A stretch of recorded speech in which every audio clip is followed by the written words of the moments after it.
La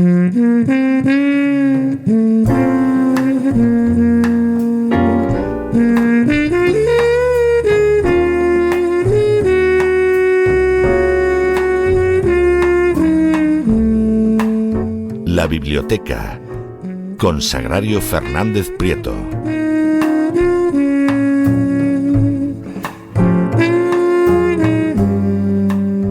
Estamos de regreso para tomarnos un respiro de cultura que nos hace una falta inmensa teniendo en cuenta el programa que llevamos hoy, que vaya programa. Bueno, ¿y dónde nos vamos a tomar mejor un respiro de cultura que en la biblioteca de doña Sagrario Fernández Prieto, que ya nos está abriendo la puerta? Muy buenas noches, doña Sagrario. ¿Qué tenemos hoy en su biblioteca?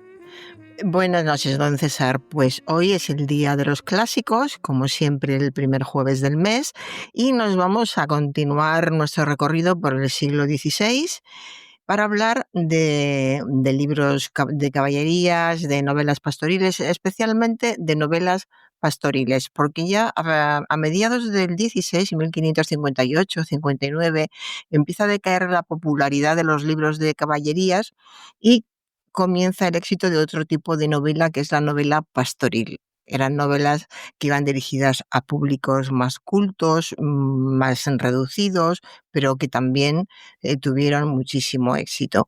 Y en concreto hoy vamos a hablar de la Diana de Montemayor, que fue la obra que abrió el camino de este nuevo género. Las novelas pastoriles no tenían todas las peripecias y las aventuras maravillosas de los libros de caballerías, y por lo tanto se redujeron a círculos más cultos.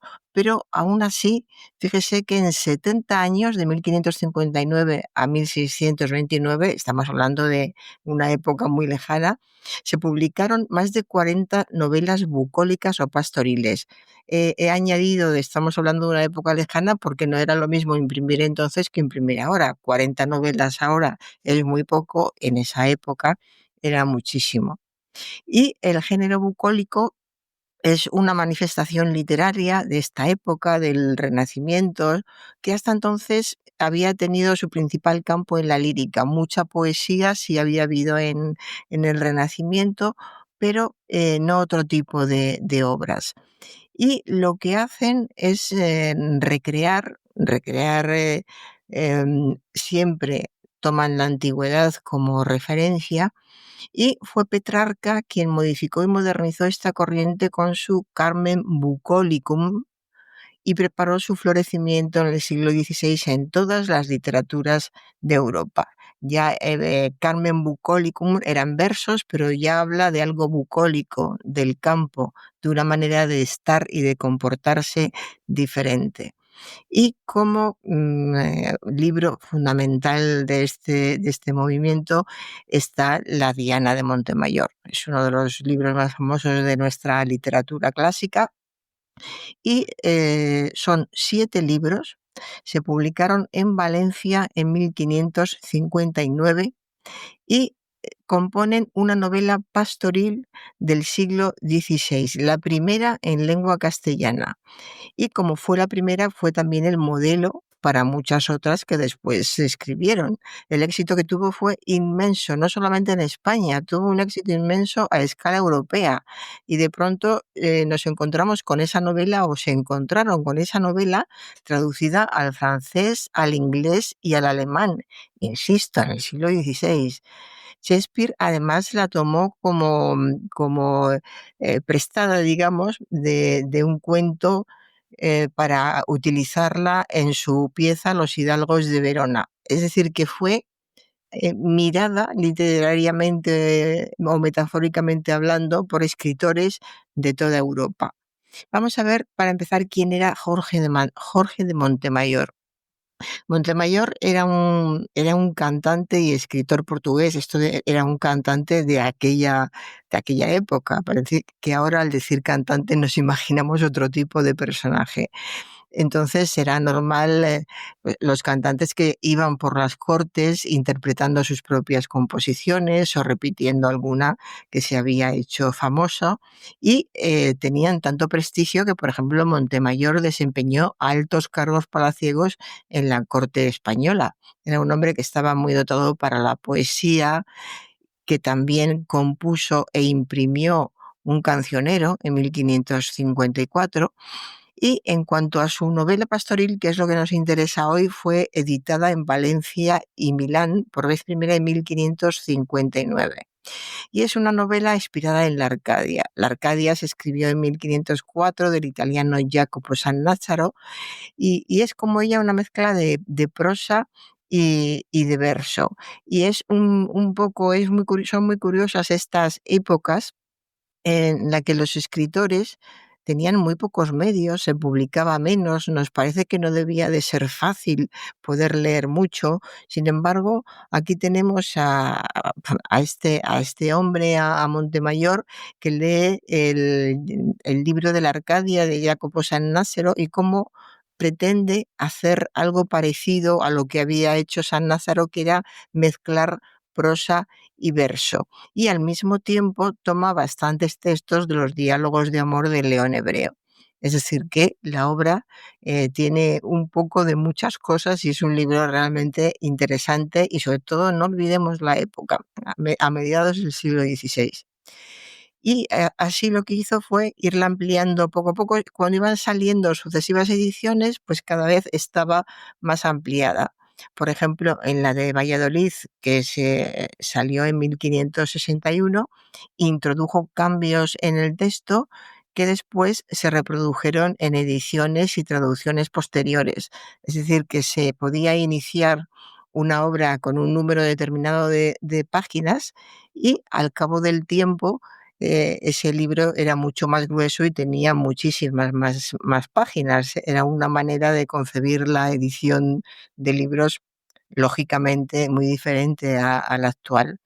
Y, por ejemplo, para que veamos cómo estamos todavía en un ambiente muy determinado y cómo sigue influyendo en todo lo que surge, en esta novela hay una inserción que es una novela morisca, el Abencerraje. Es decir, todo lo que tiene que ver con los morismos, todo, por- con los moriscos, sigue teniendo mucho éxito, sigue teniendo reclamo, y se incluyen historias de este tipo, porque son las que realmente entretienen a los pastores.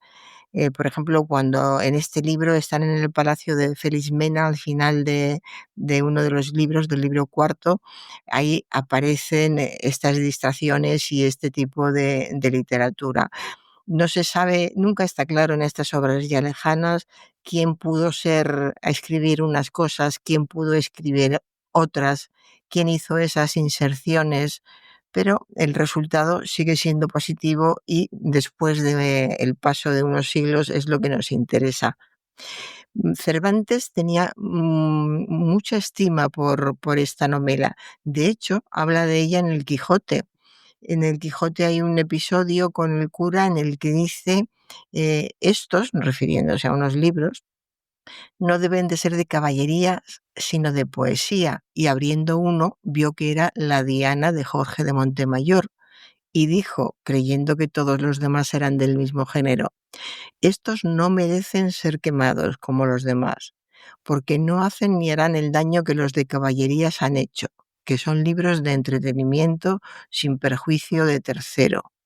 La sobrina contestó: ay, señor, bien los puede vuestra merced quemar como a los demás, porque pues, ya sería que, habiendo sanado mi señor tío de la enfermedad caballeresca, ahora leyendo estos se le vaya a antojar hacerse pastor y andarse por los bosques y prados cantando y tañendo, o todavía peor, a ver si se le va a ocurrir hacerse poeta, que según dicen es enfermedad incurable y pegadiza.